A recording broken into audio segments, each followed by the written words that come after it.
on. Okay, well, welcome tonight to First Baptist Church's Survival series. And tonight, we're going to have a wonderful conversation entitled What's at Stake? A conversation on voting. And we have some wonderful guests with us tonight. And at this time, I'm going to ask each of them to just introduce themselves, say who they are, and anything else they want us to know about them. So we are very honored to have Congressman Scott joining this call. We're going to start with Congressman Scott, and we'll go from there. Congressman Scott.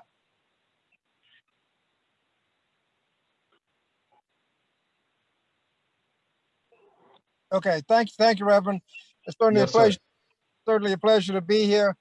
Our schedule is all mixed up. I'm on the way home, and I'm about an hour from home, but I wanted to be on this call, so I just pulled off, and I'm in the gas station. So, yes, sir. Thank you for the sacrifice. So we appreciate it. Good to be here.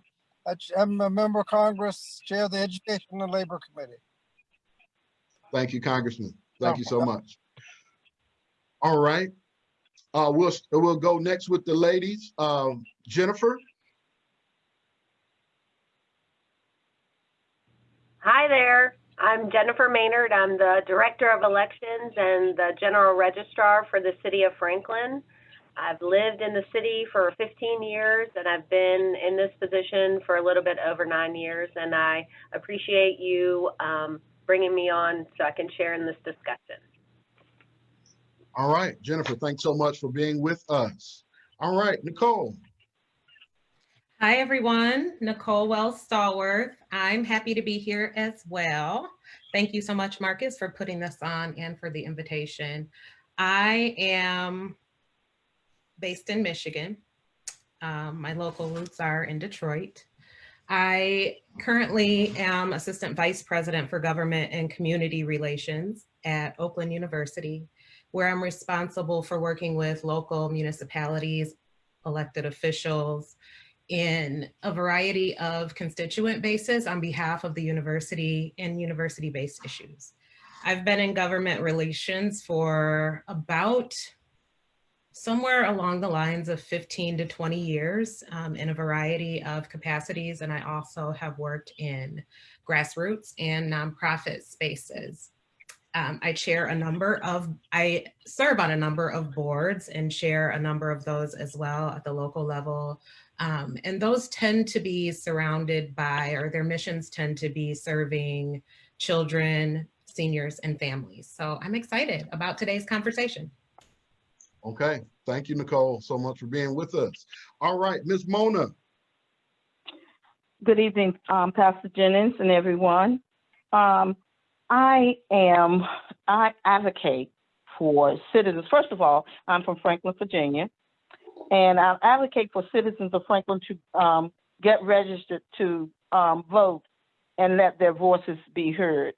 I also have served in the capacity of government for over 37 years. I am a retired federal government employee. As I came back to my city, 1991, I lived there, but worked in Richmond, Virginia. I started to advocate for people that had not voted, did not know the process. Also, I served in a capacity of advocating for parents and their children with disabilities, and I continue to do this to today. I am right now a retired employee, as I said, and I am working, never stopped working though, working for 11th and 12th graders of Franklin City Public Schools with the Hampton Roads Workforce Council, and continue to serve on several boards within the city. And this is just my plight, to serve. Okay, well, thank you so much for being on the call with us. All right, Brother Keith. Good evening, how are you guys doing? Doing great. Good. My name is Keith Jones from work in the city of Detroit, chief of staff to a local council member, Councilman Andre Spivey, in District 4 on the east side of Detroit. And I think I've known Pastor Jennings since like preschool or Head Start, one or the other. About that. So I'm happy to be here and looking forward to the conversation. All right. Well, thank you. And we welcome all of you and so glad to have you on the call tonight. All right. So we are going to, first of all, I'm going to shift gears a little bit because I really appreciate Congressman pulling over, and we don't want him to have to be at the gas station too long. So Congressman Scott, I'm just going to break protocol right here, and I'm just going to. Kind of a truck stop, so I'm gonna just stay here. Okay. Okay. Would you like to have a say now, or you just want to flow with us? I just go with the flow, whatever you got. Yes, sir. Yes, sir. Appreciate you. Okay, so let's tonight we're talking about voting. So we want this to serve two purposes, both to be educational, but also to be inspirational as it pertains to voting. And so I want to start with a very basic question, but we don't want to assume that everyone in our audience knows the answer. So what is required for a citizen to be eligible to vote? I don't know, Jennifer, if you want to take this first or not, but any of you Sure. can respond. Okay, I don't mind going first. Let me, that's actually a part of, I did a PowerPoint, so let me get to that about registering to vote. And this is specific to Virginia. Okay. I can come back, there's some deadlines and dates and stuff, but so registering in Virginia, any person can submit a voter registration application, but there are 5 requirements to be approved: citizenship, date of birth, unrestricted or restored voting rights, established residency and a precinct, and a submitted and approved registration application. So citizenship is pretty obvious. You have to be a U.S. citizen in order to register to vote. Your date of birth, you have to be 18 years old. Excuse me. In Virginia, a person may apply to vote and be approved if they'll be 18 before or on the date of the next general election. And this comes into play for, let's say, a primary. If the primary, like we had in March, someone that would be 18 years old by the November election could participate in that primary. Unrestricted or restored voting rights. An individual convicted of a felony may not be registered to vote unless this person has had their voting rights restored by the governor. Also, a person may also lose their voting rights if they are judged mentally incompetent, and that would have to be reversed by a judge's order. I'm going to talk about unrestricted or restored voting rights because it's something I'm pretty passionate about. I've helped a lot of people get their rights restored. I feel like anybody who wants to vote should be able to vote, and the process has gotten significantly easier over the years, so I'm really happy about that. To be eligible for restoration, you have to have finished your conviction and be free from supervision. The Secretary of the Commonwealth, that's who you go through in order to have your rights restored. You can contact them via website, which is easy. It's a short online form, or you can call to get your rights restored. Like I said, it's gotten a lot easier in Virginia. Okay. Established residency, somebody must establish residency in the precinct in which he or she wishes to vote, because of course where you live determines who represents you. And you just establish your residency by filling out the voter registration application, and then once you submit it, then it gets processed and you're registered to vote. So I'll stop now. Okay. In case anybody wants to jump in. Okay, thanks. Anybody else want to add anything to that? This is Nicole. I'll add that in Michigan, the only difference here is that those individuals who are incarcerated are not eligible to vote. However, there is a lot of misconception out there about those who've been convicted of certain crimes losing their right to vote. And so I just want to clarify that when you, upon exiting your incarceration stay, you have your rights restored. And so just as in Virginia, you have to establish residency by having a form of ID, a state recognized form of ID. You also have to file an application with the Michigan Secretary of State in order to vote. And it's pretty straightforward from there. I'm really happy that our state has really made voting a lot more accessible. So I recognize that, you know, this has been an issue that's been sort of confusing for a lot of folks. And it's really easy to, just by visiting the website, you can get a lot of information from the Michigan Secretary of State. Okay, awesome. Yeah, and I would like to just add, in addition, last year we amended the Constitution for the state to allow no reason absentee voting. So that's an option as well. Anybody can vote absentee now, regardless of what your reasoning is. Okay, that's good to know. And you can register same day. That's one thing that is also, people don't realize that in Michigan, we've previously had a deadline of October 5th for registration for the general election. Now you have the option of registering same day. But again, we just want to make sure that people know that they have to have their documentation in order to prove their identity and their residency in order to be eligible to vote. Okay, awesome, great stuff. Now, Jennifer, Yeah. that same day registration piece, is that applicable in Virginia or no? Not yet, not yet. Okay. It has been delayed. It has to go before the General Assembly this next time, but it is something that's in the queue. We do have, as Keith referred to, we're going to have no excuse early voting. It's going to be the first time for the November election. It came into effect July the 1st, so it's going to be implemented in the state for the first time for the November election. Okay, very good. Awesome. Anybody else want to add anything to that? Pastor Jennings? Yes. I would like to, if I may be moving a little bit forward, but several things I like to speak about is the problems that we have with getting people to vote or come out or getting their voting rights restored. Am I? Well, you jumping ahead just a little bit, but go ahead. Go ahead. Okay. Well, basically, what I wanted to talk about was they can't vote because they haven't had their voting rights restored, and some people really don't know the process. So really, they need help. The second one was problems with getting them to see the value of their vote. And what it would mean if they give their vote there, and then and we'll definitely get into that as the conversation goes.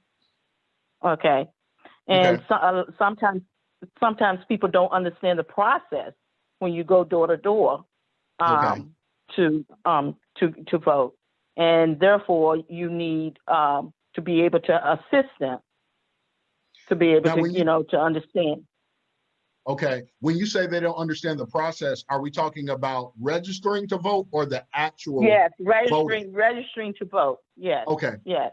Okay. And then you have, then what I've ran into recently, I ran into a lot of people that have moved, because people move around within Franklin. And I ran into a lot of people that they've moved from one state to another, but they haven't moved their voting residence. And trying to get them to, hey, go ahead, you live here, go ahead and let's get it changed. Okay. I have a couple of more, but I want to stop right there. Okay, very good. Thank you. Jen, were you about to respond to something Sister Mona said? Yes, I was. Go ahead. So in Virginia, there are several methods to register to vote. You can apply in person, by mail, online, through DMV, and then other designated agencies like social services, armed forces recruitment offices, Department of Game and Inland Fisheries. And I have some more detailed information about that. I don't know if you want me to go into it or I can wait. I mean, Okay. Well, let's see where it goes, because okay. I'm sure we'll come to that. Okay. Okay. Awesome information. All right. Can we talk about important dates and deadlines that voters should be aware of? Any important dates and deadlines? Anybody can.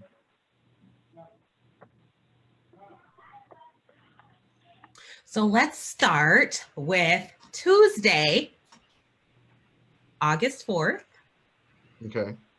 August 6th. Tuesday, August 6th, which is, and correct me if I'm wrong on the date, Tuesday, the one that's coming up. Oh, well, she's got it. She has hers listed, but I want to make sure that we know that Tuesday, August 4th is the primary election for the state of Michigan. And that is a local primary election where a lot of those races are going to be decided on Tuesday. A lot of our local races are going to be decided on Tuesday. For example, certain judgeships in local communities are going to be decided on Tuesday. Certain state Senate and state representative seats are going to be decided on Tuesday. I'm not talking about United States Senate or Congress. State House are going to be decided on Tuesday. Also, for Michigan, these are really important seats that are going to be voted upon next week. For example, you have the county sheriff for Oakland County is on the ballot for Tuesday's primary election. We also have county executive races, county commission races. And I want to go back to those county seats because as we talk about social justice issues and how local dollars are being spent in our local communities as they relate to our police forces, I want us to understand that this primary election really will determine who those individuals are who are making those decisions and representing our constituents in those particular areas. Mm-hmm. So August 4th is a really big date for us in the state of Michigan, and I encourage everyone to participate in the local primary election. Once that happens, we can then focus on the national election, which happens in November. Okay. Thank you. Good stuff. Anybody else? Dates, deadlines? I know, Robert, Jennifer, you had... Go ahead. Had the dates for Virginia. Yeah, Jennifer, can you put those dates up for Virginia one more time? I sure can.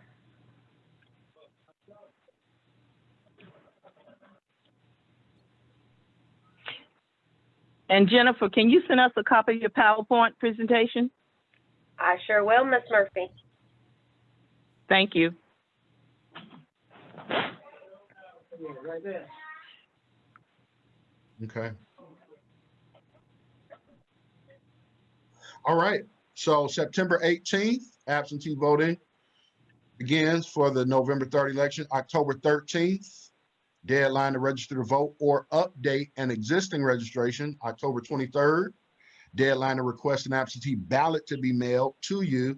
October 31st, deadline to apply in person for an absentee ballot. And then, of course, November 3rd is election day. So please, please, please, let's keep those dates and deadlines in mind. So it's not enough to be well-intentioned. We got to keep track of those dates so that we're not too late in order to allow our voices to be heard. So thank you all for that information. Thank you, Nicole. Thank you, Jennifer. All right. Now, I want to get more of your thoughts. Nicole kind of segued us here, and I want to get you all's thoughts on the importance of citizens engaging in the political process at both the federal and local level. But first, I have a video I want us to see. And then when you see this video, I want to get your thoughts. So hold tight.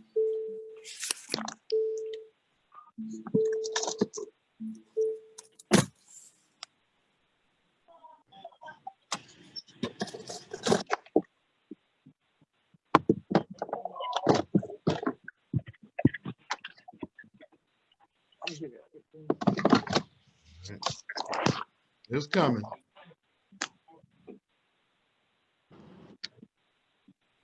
Hold on. Okay. Here we go.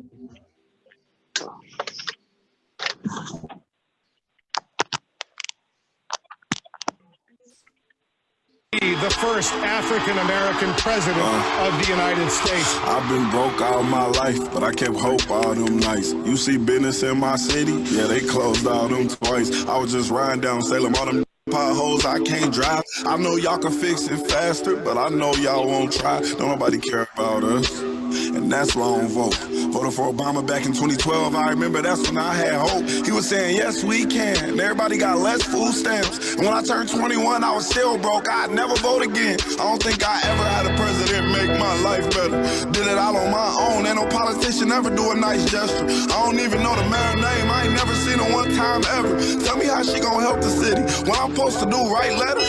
What I'm supposed to do, blame Trump? He ain't never really gave a ain't nobody raised minimum wage. None of these jobs pay enough.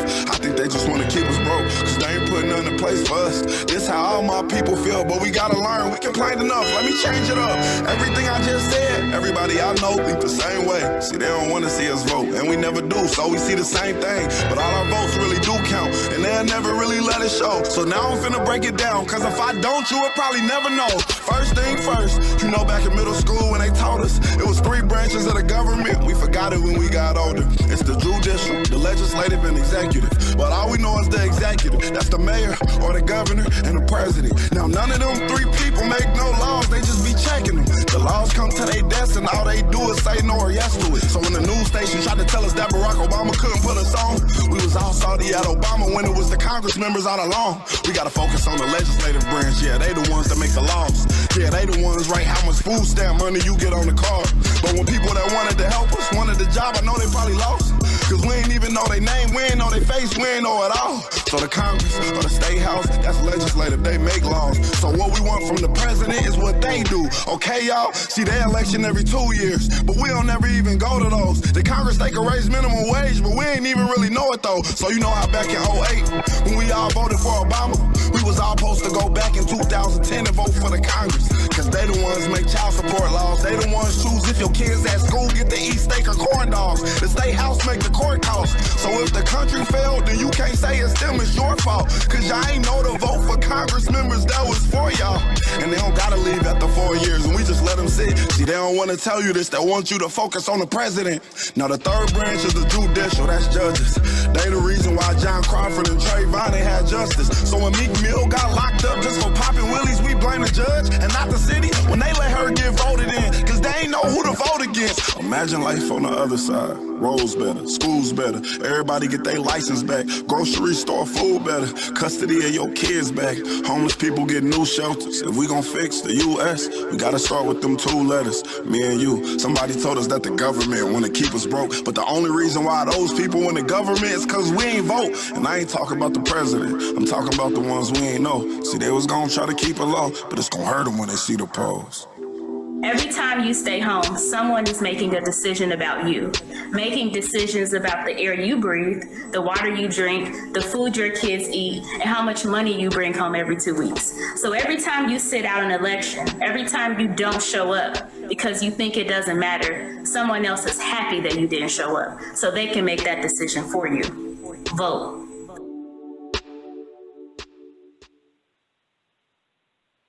All right. Okay. So, thank you for the snaps, Nicole. Congressman, why is it important for us to vote locally and at the federal level? I couldn't say it any better than you just heard it. Um, everything that happens in government is a response to voting. And to the extent that people don't vote, somebody else is making the decision. So Pastor Jennings, First Baptist Church Franklin, I want to just thank you for emphasizing the importance of voting. John Lewis had his life work on voting. He could have been talking about just about anything, but he recognized that voting was so important. And after he finished the protesting, he ran for city council in Atlanta, then for Congress, and did his work as a legislator. We've seen the damage that can be done, life or death, on voting, because we vote by a very close vote in Wisconsin, Michigan, and Pennsylvania. Donald Trump got elected, and you see people are dying, 150,000 because of COVID-19. Every other country has gotten it straight, but he hasn't been able to figure out how to do testing, how to do other things, and we're suffering. The question about how to open schools. People who are elected will make that decision on whether schools get open, whether they're open, whether it's premature, or you could be sending kids to school when it's dangerous. Congress passed money to make it possible to, the House passed money to open the schools safely, but the Senate, also elected officials, haven't taken it up. But those are decisions that are made based on voting. People are out in the street protesting about policing. Well, police are basically controlled by the city council, and the police are controlled by the local elected officials, the mayor and the city council. In Louisville, Kentucky, a African-American man was shot and killed by police. And when they looked to see what happened, they didn't have their body cameras on. The mayor of the city fired the police chief. Okay, I bet you're gonna have their body cameras on the next time. And whether or not police need to be held accountable in criminal court, that's a decision the elected prosecutor makes. And it can make a difference. In Minneapolis, George Floyd was killed by a police officer. And the question was, is he going to be charged or not? If he's going to be charged, what's the charge going to be? Well, Keith Ellison is a former member of the Congressional Black Caucus. He ran for Attorney General of Minnesota, got elected in a close election. He took over the prosecution as Attorney General. He took over the prosecution. Within a day or so, the charges of that police officer had been enhanced, and the other 3 officers had been arrested.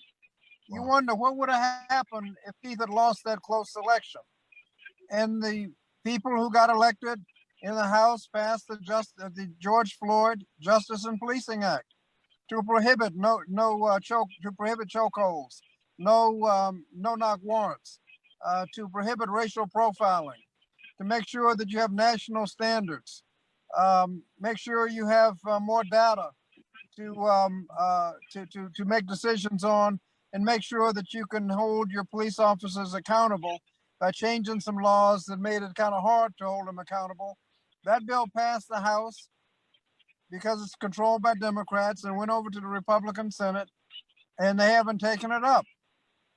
We can do better than that in policing. We need to make sure that we have people making these decisions on what the laws are going to be based on voting. That is one thing, Reverend Jennings, we need to do, we haven't done a lot of, and that is that young people in our community have to join the police force. So long as we're being policed by people from the outside, you're going to have a problem. You got to join the police force so that we're being policed by ourselves. And it's not us or them, it's us in us. The chief of police, I saw him out at a rally a couple of weeks ago when I was in Franklin. And he said he had asked people to apply for jobs in the police force. And for people in Franklin, African Americans in Franklin, he said he had gotten 0 applications. And so we got to do better than that. People talk about wealth disparity. Everybody's talking about the wealth disparity, that whites have more wealth than blacks. Well, we can do something about it. First, by passing the minimum wage. Minimum wage passed the House. I introduced the bill, $15 an hour by 2025. It's over in the Senate, and they won't take it up. But in the General Assembly, where we voted last November and changed the majority in the House from Republican to Democrat, and in the state Senate from Republican to Democrat, and that bill that couldn't get out of subcommittee last year passed the House and State House, passed the state Senate, and was signed by the governor. And so they're on the way to a $15 an hour minimum wage in Virginia. Access to college is a way to eliminate the wage gap, because the better jobs are always given to those who have the better education. And the House is considering the College Affordability Act, which will make college more affordable. We got to make it easier to join unions. If you're in a union, you get equal pay for equal work, and union members get paid more than non-union members. We got to have housing opportunities. Now, the history is coming out. The federal government was involved in the discrimination against African Americans in home ownership opportunities. And we got to fix that to make sure that everybody can buy a house, because that's where most middle class families get most of their worth, and that's generational. It's inherited. And so if you can buy a house, you're on the way to much better wealth. And then we got to enforce the discrimination laws. Everywhere you see discrimination, you got to attack it, because like Martin Luther King said, injustice anywhere is a threat to justice everywhere, where discrimination anywhere is an invitation for discrimination everywhere. And we got to fix the Voting Rights Act. And we noticed in the General Assembly that for years they'd been doing voter suppression, making it harder to vote, more extreme voter ID laws, making it just harder to vote. After we voted in November last year, this new General Assembly started passing laws, as we've heard, to make it easier to vote. No excuse absentee ballots, mail-in ballots, easier identification. All of those are a result of the vote. So if people stay home and let somebody else vote, then what you see is what you're going to get. But we are not powerless in this. If we vote, we can make a difference. And that's why I wanted to make sure I was on this call, Reverend Jennings, to make sure that that message got out. And I'm so delighted to see that First Baptist Church Franklin is making voting a high priority. Yes, sir. Thank you, Congressman, and wonderful. Thank you. You dropped a lifetime of nuggets in about 3 minutes. So thank you, and I pray, and those who are watching this, I need you to share this. You know, not just for the numbers for my ego. I need you to share this, because what Congressman Scott just said, every living human being needs to hear that. The information that's being shared tonight is absolutely essential. This panel is sharing things that are going to help us shape our future, our communities. And without the information, you know, if you don't know, what you don't know can hurt you. What you don't know can hurt you. And so even now, you can push that share button, start a watch party, tag some people, because we want this information to get out to as many people as possible. Thank you, Congressman. All right, anybody else want to chime in there as far as the importance and the significance of engaging at the local and federal level? This is Nicole. I want to chime in. Because you asked the question of why it's important to vote. And sometimes we forget that we take up space in our communities. We send our children to public schools. We pay taxes. The people who we elect are the ones making decisions about where our tax dollar is being spent. So in other words, where the money that is being automatically deducted from my check is being spent. And so we elect people that should be representing our interest in that. Mm-hmm. That is why it's important to vote. 10,704 votes is what decided the presidential election or the presidential candidate winner for the state of Michigan. That is a neighborhood. That is some members of some churches. That is a precinct. That is not a lot. And that just goes to show the importance of every individual vote, how very critical it is. And the reason that happened is because people felt that their vote did not matter anyway. And so they decided to opt out of the process in and of itself. And what happens when you opt out is you actually vote by opting out. That's sort of a vote. It's a vote for whoever, kind of like, you know, whatever happens, happens. And I know that that's, you know, that sense of apathy, a lot of voters tend to have that. And one of the remedies that I often encourage people who actually have that sense of apathy, people are people. You know, everyone is busy living their daily lives. They're taking care of their children. They're taking care of their families. Now they're having to educate their children from home. These are real life issues that elected officials make decisions about, as Congressman Scott talked about. Everything he said, in addition to the fact that these are folks who are making decisions on your behalf. They represent your interests. They work for the people. And so it's not something that we have the luxury of sitting out on. It's not something that we have the luxury of saying, oh, well, whatever. But then when it comes, then when it hits the fan and we don't have clean drinking water for an entire city, I mean, at what point are we able to hold folks accountable? You know, when decisions are made on your behalf. So I always go back to that number 10,704. And I say, you know, that's a precinct. And it just goes to show us how important each individual person's vote really is and how much that vote really matters. Yeah, that's awesome. That's awesome. Thank you, Nicole. Hey, Marcus, I would like to add just something as well. To piggyback on what Nicole said, from a local standpoint, it's very critical that people pay attention to the ballots in your local communities, because the folks that you elect have direct impact on your life. They are making rules and ordinances that can go into effect immediately, that you will feel a lot sooner than anything that's coming from Congress or any place from the state.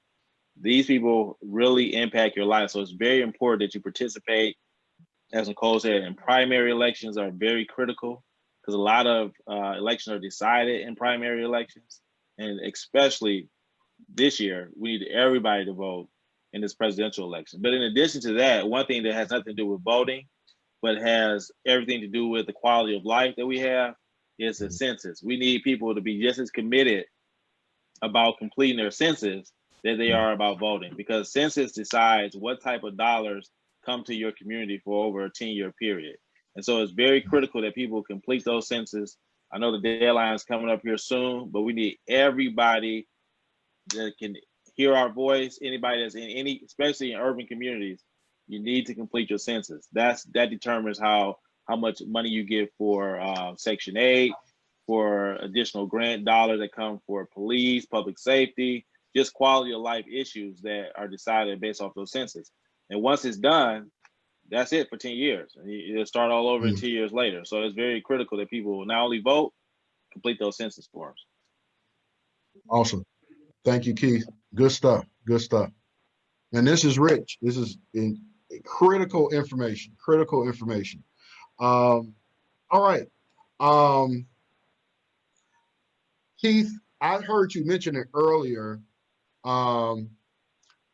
Help everybody understand absentee voting and who can utilize this option, and anybody else who has it. I know Keith had mentioned it. That's why I'm throwing it to him. Here in the state of Michigan, anyone who's eligible to vote can use absentee.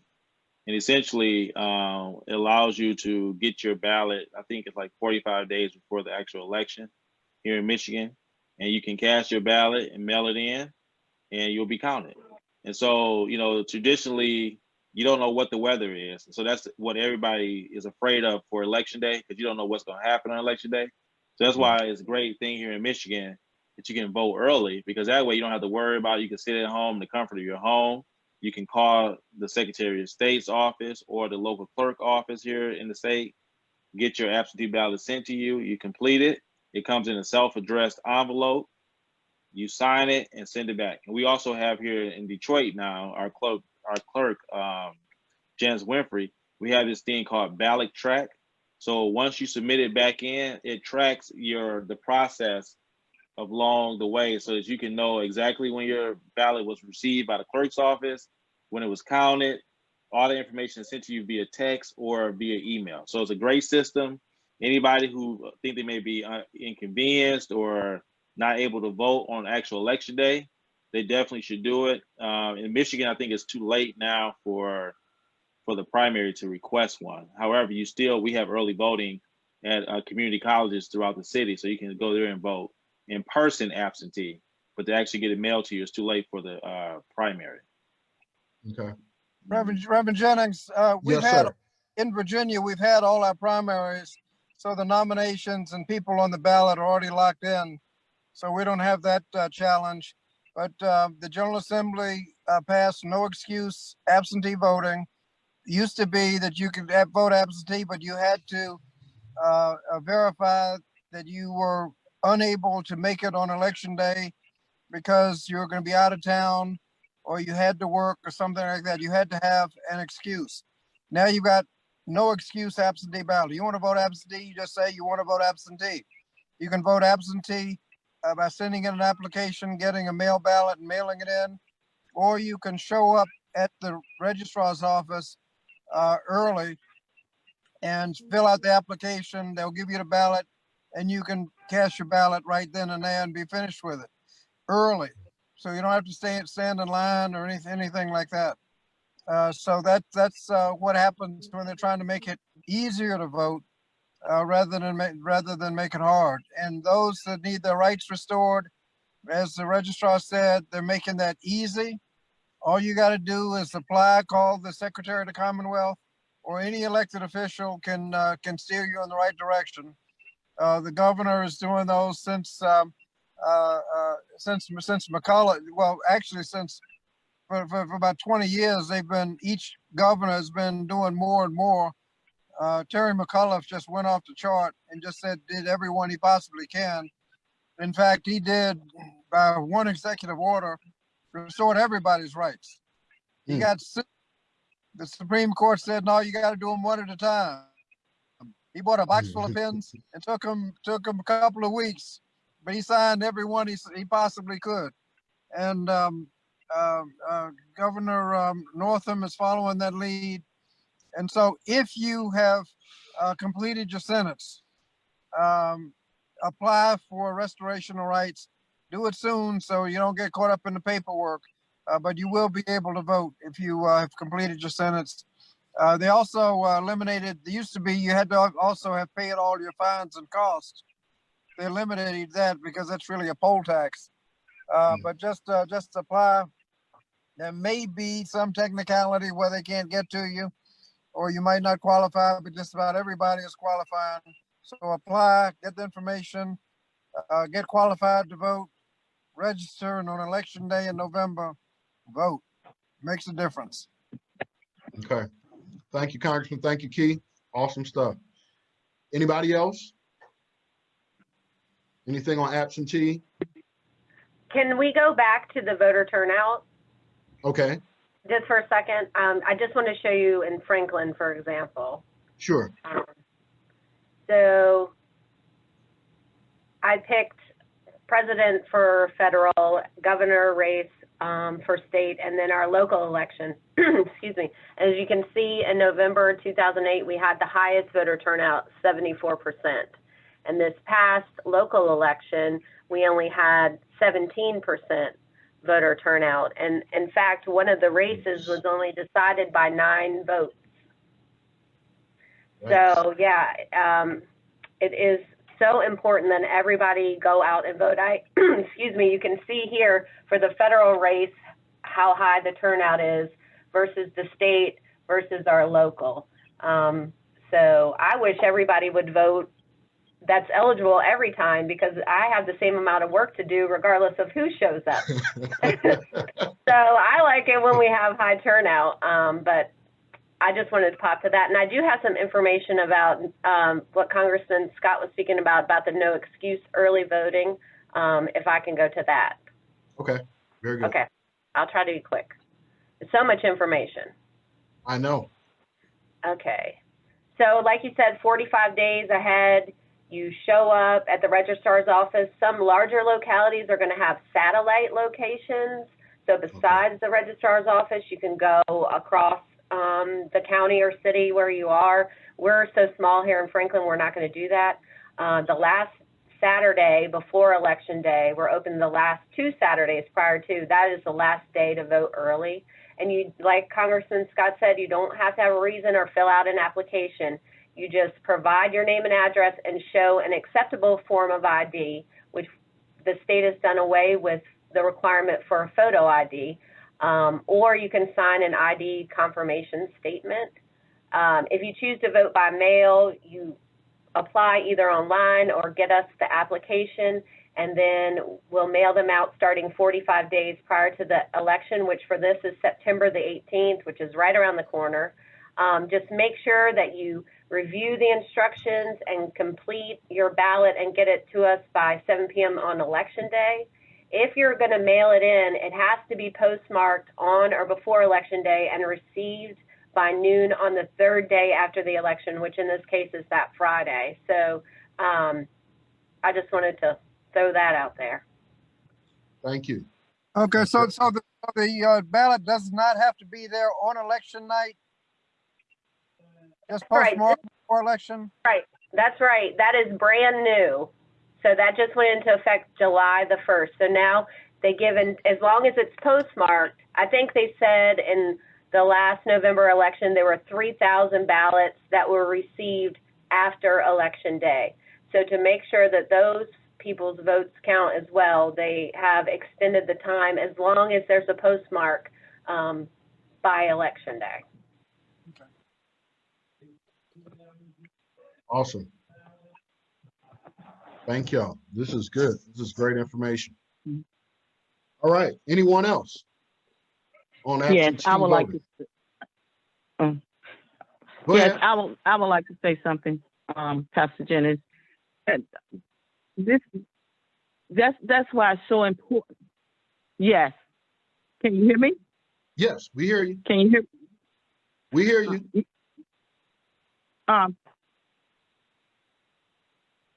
This is why it's so important for us to have advocates going out in the city of Franklin.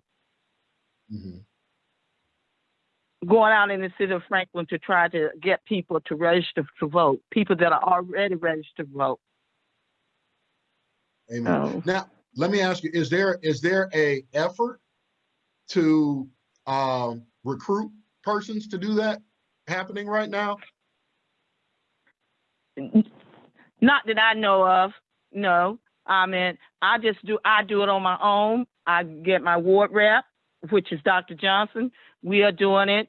I have a friend, Mrs. Yvonne Rose, which she's on a cross section because she's in Southampton County. But we have been doing this. This just didn't start. We have been doing this for years. And we have to continue to try to see if we can get more people to come out and assist and to do this. Because with our voting record, it's awful in Franklin, Virginia, as Jen just showed you what the stats are. And it's a lot of disbelief, and people just feel like, hey, look, why should I vote? As I stated before, they don't see the value in their vote, and especially when it comes to the local level. They don't feel like they're being heard at all. They don't feel like nothing is happening. So there's a lot of things, but overall, we just need to do what we can do right here in Franklin, Virginia, to make things happen. Because when you got people on the local level and you got 2 people running and the person only won by 9 votes, and I mean, we got out and I worked with Dr. Johnson, and others worked with him. And the other opponent, he worked too. He was working just as hard, but it was just very hard for people to come out. It was raining that day, it was pouring down, but we were still out there getting soaking wet, going door to door, trying to get people to come out. And they were like, okay, I'm coming. And for one reason or another, but we got to just keep doing it. We can't just stop. Yeah, that's right. And you gotta combat the disenchantment and the frustration of people and refer them to streams like this, because the type of information that is being disseminated tonight and the rationales and the reasons and the understanding as to how our voting impacts our daily lives, that's important. And they're saying it all. They're giving all the information.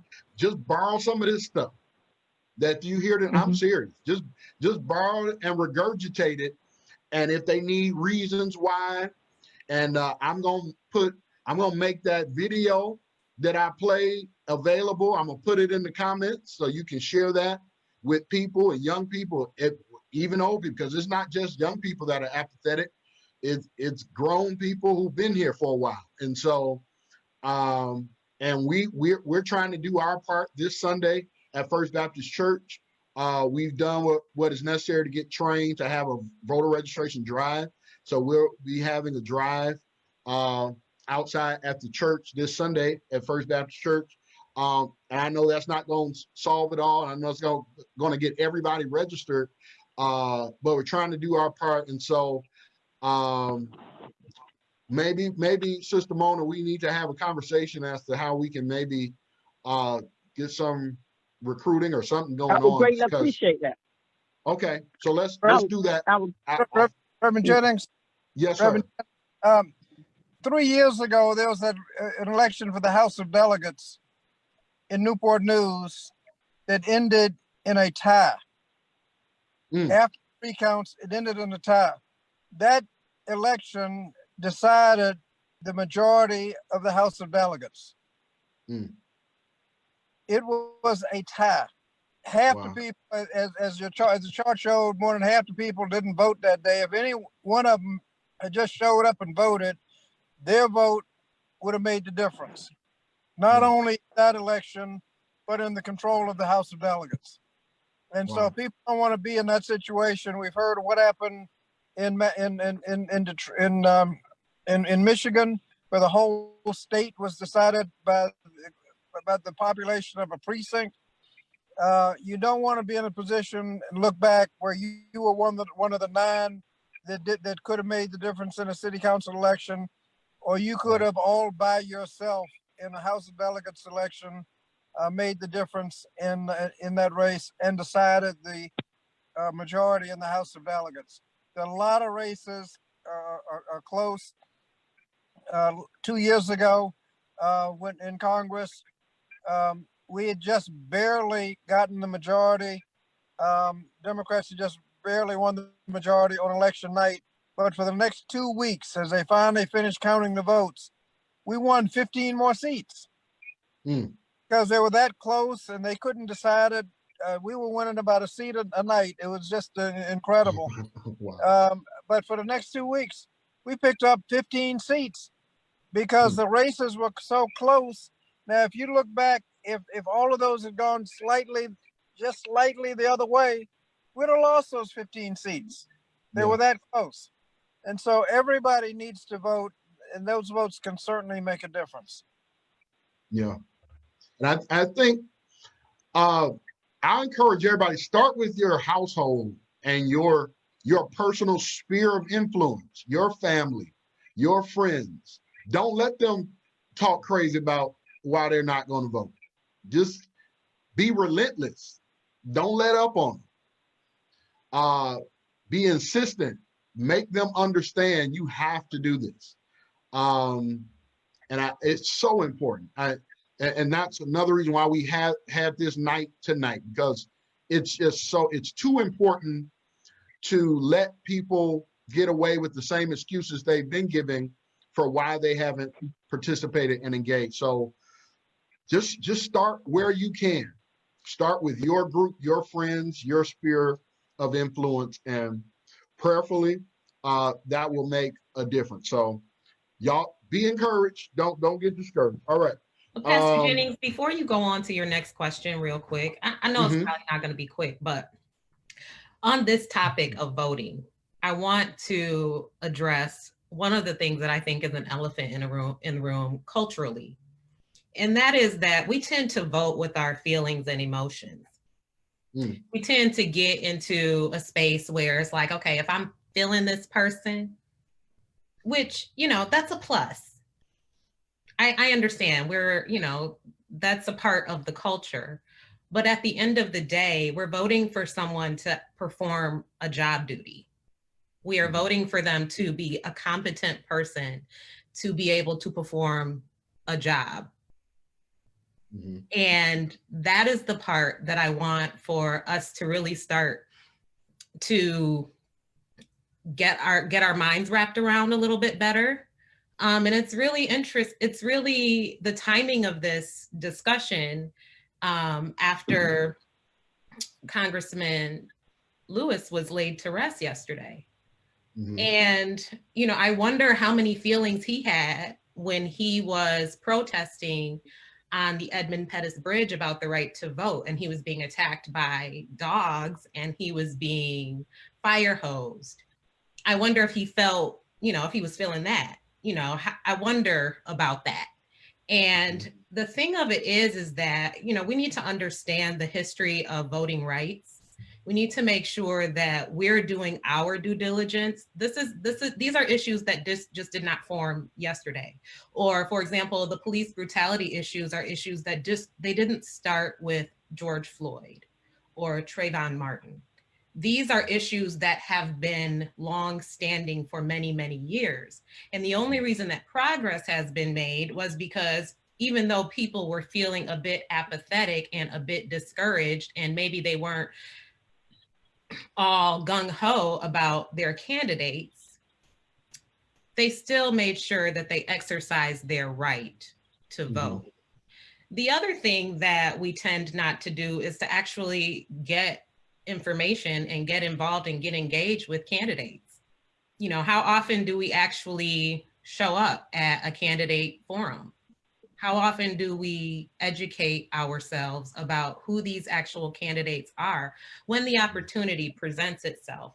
And now it's really easy, you know, Google and the internet makes it so much easier if you're not a person who's willing to show up at an event. And right now during COVID-19, we're not able to do that. But I want to encourage us to really make sure that we're doing our due diligence about, regardless of whether or not we have an emotional connection to the individual who is running, that we don't allow that to discourage us from exercising our right to participate in the process and our responsibility. It's not just your right, it's your responsibility to participate in the process. Awesome. Thanks, Nicole. That's good stuff. That's good stuff. All right. Let's see. I got one more little video. Y'all, it's gonna be real quick. Check this out.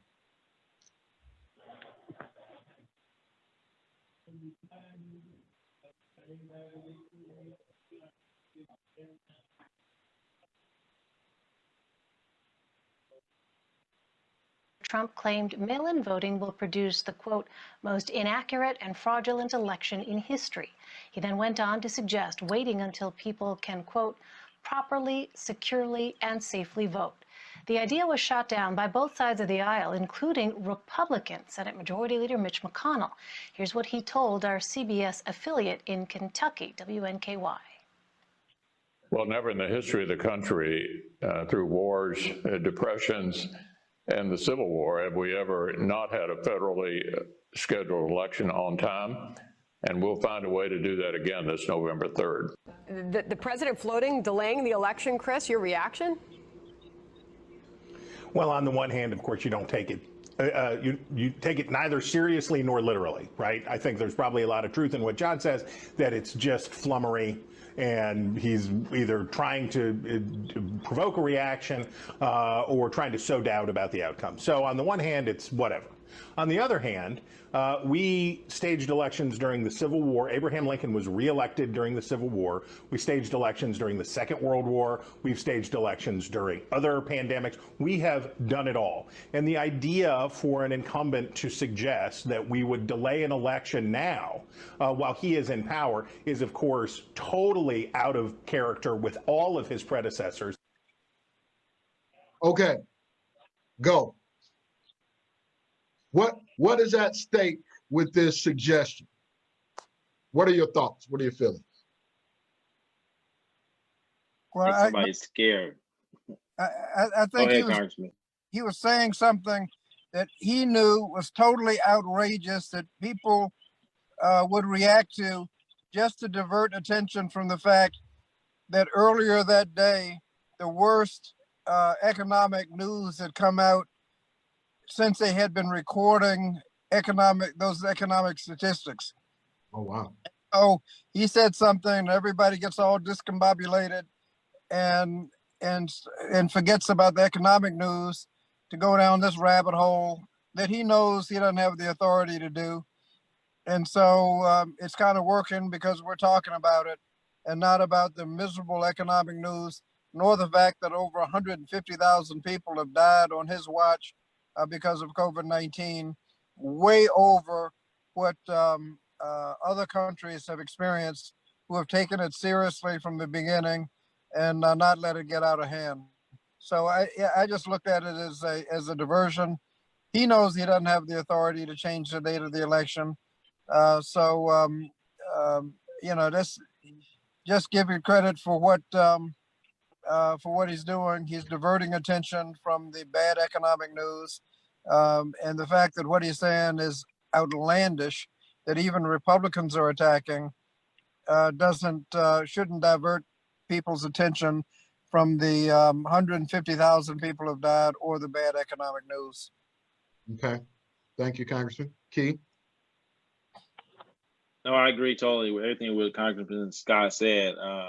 It's a sign of the times.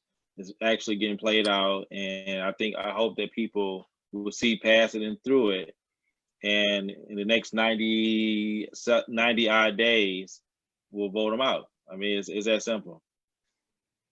Okay. Anybody else?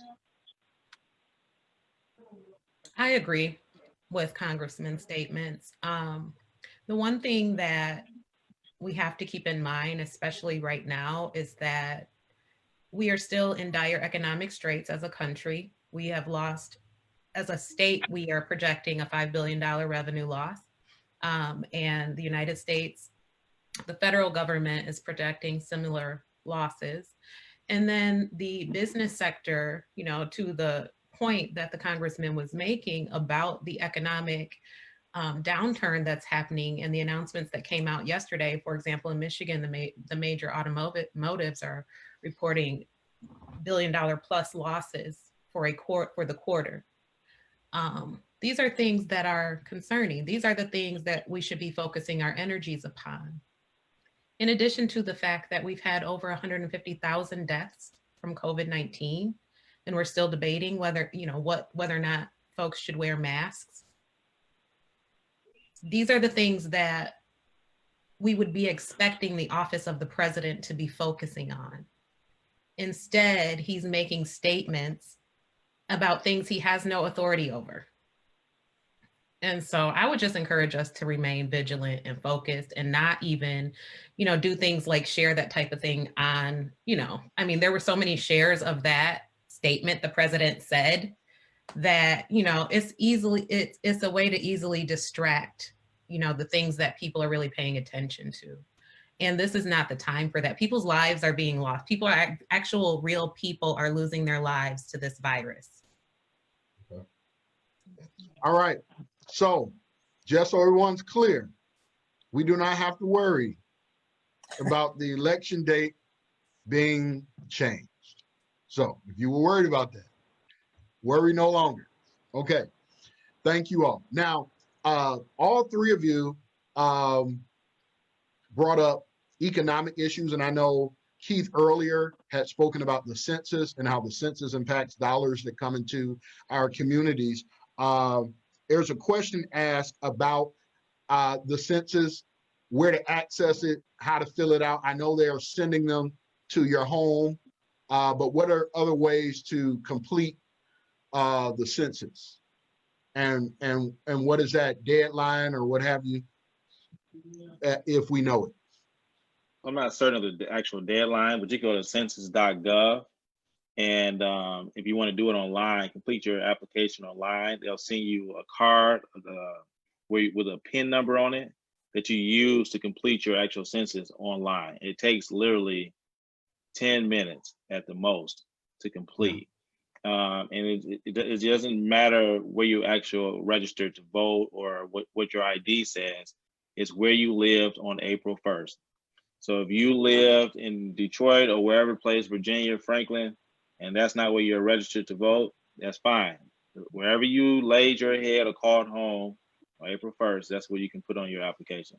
And it's very critical because last census, Detroit lost tens of millions of dollars because a lot of people did not complete the census. And I mean, really, there's questions on there that, I mean, are very simple. Of course, that it can't be released for 72 years to anyone, so you don't have to worry about ICE or any of these other governmental agencies coming looking for you because you said one thing on your tax returns and you actually did something different on your census. They cannot release that information for 72 years. And so it's very important that people understand that.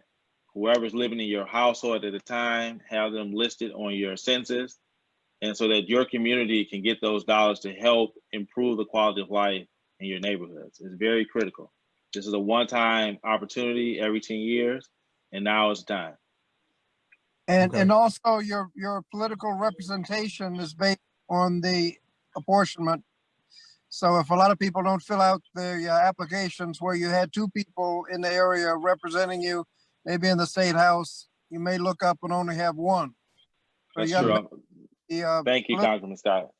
I forgot that part. 2 different addresses. For the census, it's where you were on April 1st. But when you register to vote, make sure you fill it out as where you are when you fill it out. So that don't get confused, and just read the instructions and follow it honestly so that you don't make a mistake. All right, thank you both. Y'all, please fill that census out. I filled mine out, and I can attest to what Keith says. Very simple, didn't take me long at all. So I got a question for you. Can you spare 10 minutes that's going to impact the next 10 years of your life? Can you spare 10 minutes for the next 10 years of your life? Let it not be a rhetorical question. Answer it and do something about it. So thank you all for that. All right, we're in the home stretch, y'all. We're in the home stretch.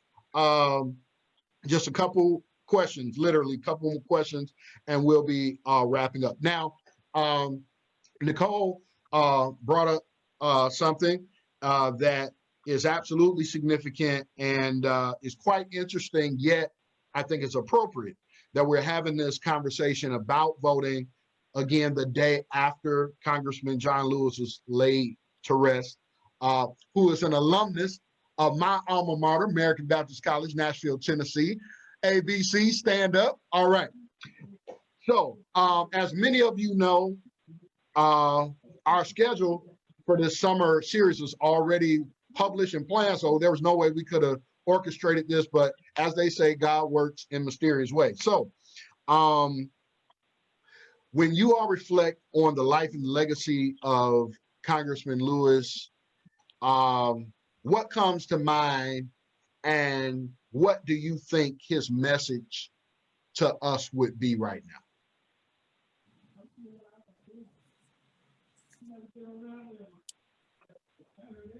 Anybody can go. Go ahead and go. So the last time I heard Congressman Lewis speak was last September, during last year's Congressional Black Caucus, during a small reception with a few young professionals. And And it was at that time that I think the resonance in his message was one that I for one appreciated, because there he was, having had such an illustrious career in the social justice movement.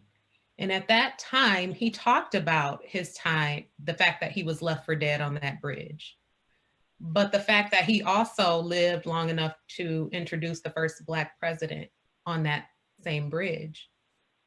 And he also encouraged us to, his point in saying that was that progress had been made over time, but we still had progress to go, that we had to remain engaged, that we had to continue to vote, that we had to continue to show up, that we had to continue to speak our minds and speak our hearts when it came to injustice, and to hold the powers that be accountable.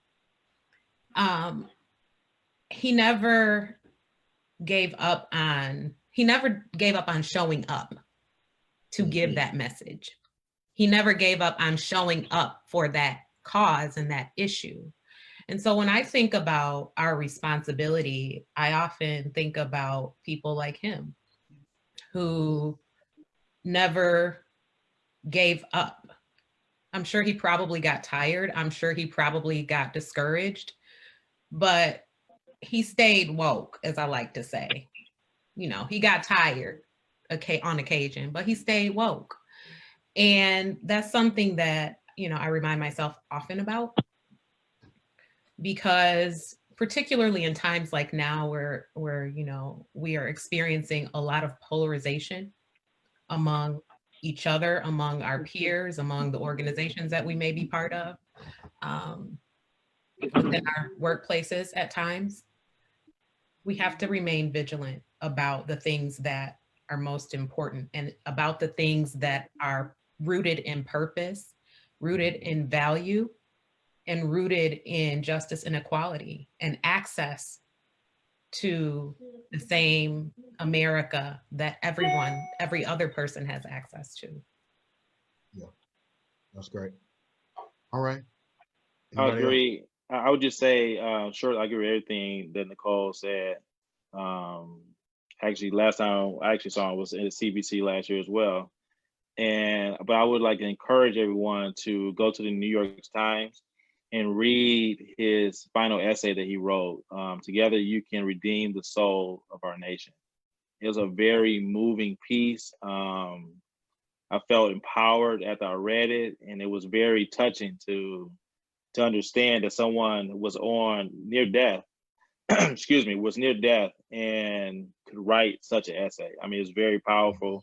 If you get a chance, go to the New York Times and read the essay. It's titled "Together You Can Redeem the Soul of Our Nation." That's good. Thank you. Reverend, I think one of the things that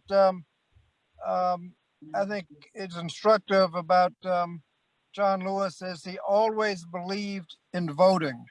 In fact, when he was getting his skull cracked on the Edmund Pettus Bridge, it was to promote the Voting Rights Act, and the Voting Rights Act passed shortly thereafter to a large extent because of what happened at the Edmund Pettus Bridge. But he never he always kept his eyes on the prize. He was always focused, no revenge, no bitterness, always eyes on the prize, and believed in voting. He ran for city council in Atlanta, then for Congress, but always recognized the vote. And if you look at the status of African-American voting when he was on the Edmund Pettus Bridge, there's some counties in Alabama and Mississippi where they had no African-Americans. Other counties where you can name them. Oh, let me see, Steve is registered, maybe Andy. I mean, you can name the people that are registered to vote. Just a handful. And that to the point where in those same counties, blacks and whites are voting on par with their portion of the population. I mean, all of that, it didn't happen overnight, but the Voting Rights Act was obviously part of it. He never left his eyes.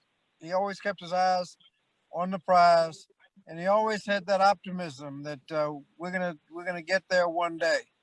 But if you just look at the progress that was made during his protest, starting with where we were in the Edmund Pettus Bridge and where we are today, it's just a profound difference to where we could elect an African-American president, where the Congressional Black Caucus, when he was walking over the bridge, might have had 2 or 3 members. Now we have 55, and we're going to pick up at least 3 new members in the November election.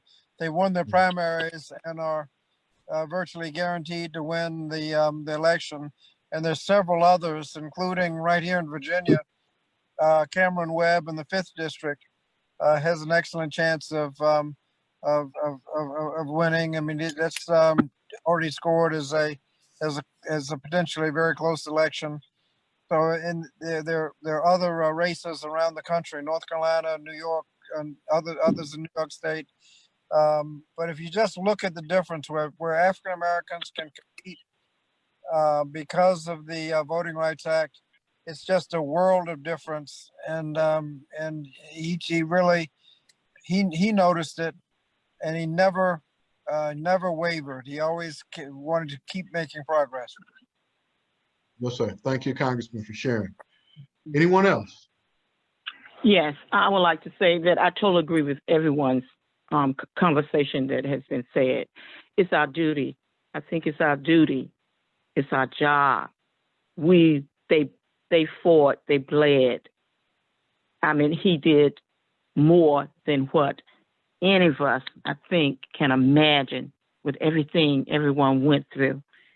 Mm-hmm. And we need to do the right thing so that we can continue.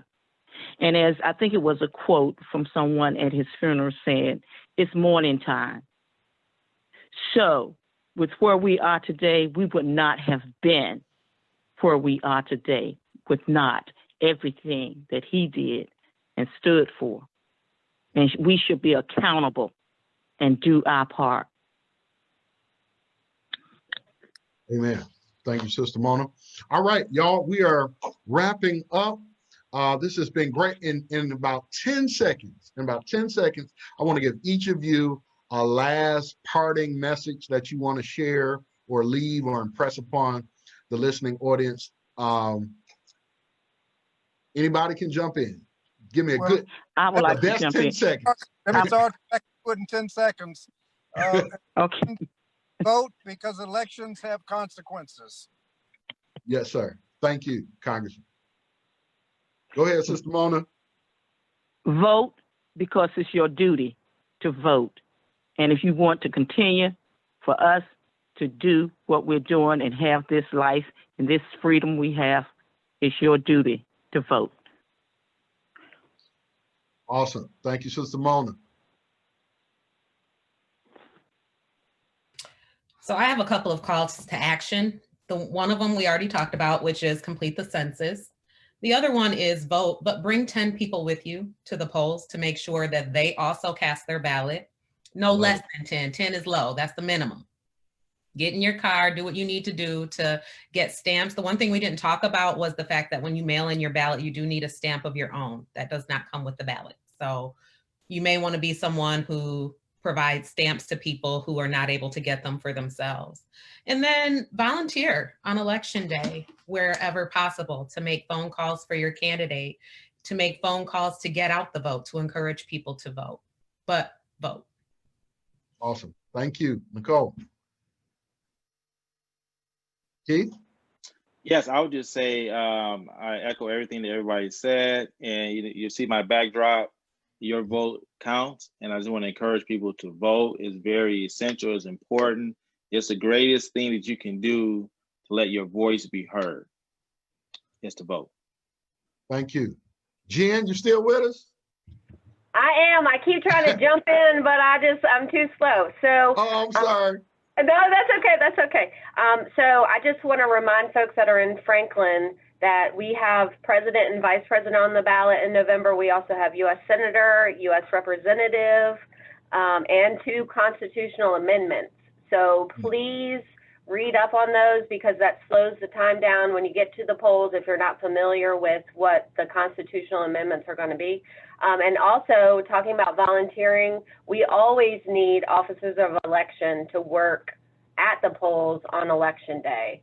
So if you're interested in that, get in contact with me. We would welcome you. We need you. So that's it for me. Thank you, Jennifer. And thank you to all of our panelists. Can we get our audience to get some clap emojis going to appreciate our panelists? And just come on, some hearts. Some of y'all can't find the clap emojis. Just do hearts, likes, that'll work. We'll take that. Thank you all so much. And you've been a wonderful, wonderful audience. Listen, so we're going to close out. And again, yesterday, Congressman Lewis was laid to rest, and we thank God for his service, for his sacrificial life that he lived for the betterment, not just of people of color, but for all people. And I think as we sign off, I think it would be fitting if Congressman Lewis had the last say. So, ladies and gentlemen, here he is in his own words, Congressman John Lewis.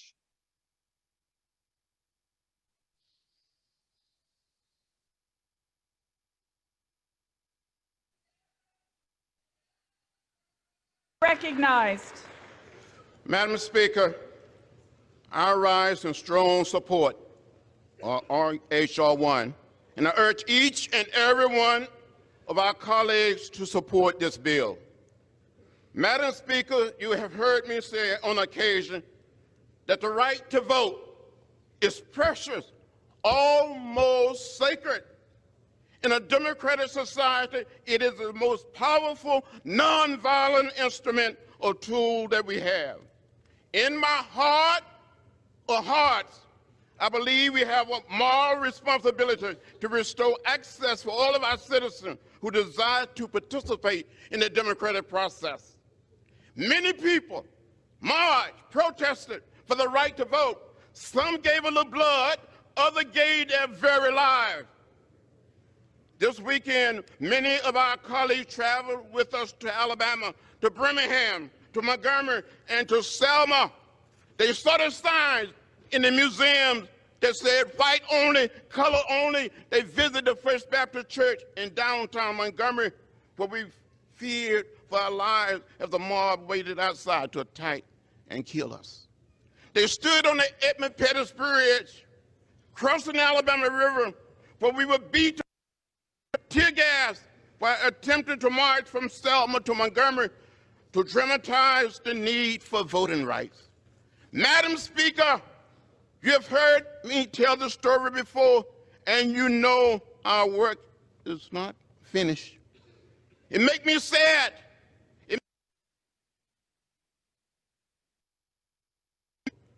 We all know that this is not a Democratic or Republican issue. It is an American one.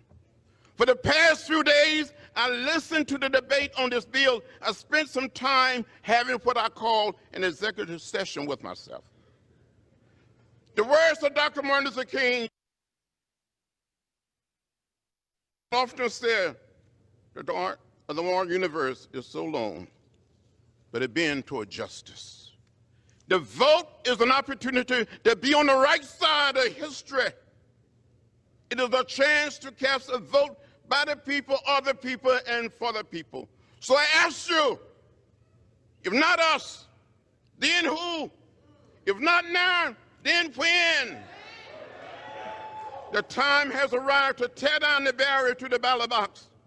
Today, we are able to do our part in this long fight for the very soul of our nation. Let's save our nation and redeem the soul of America. Thank you very much.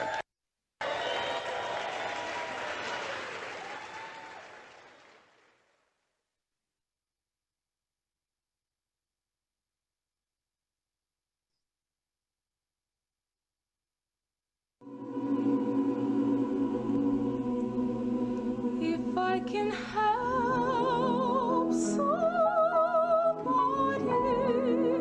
as I can.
inspiration.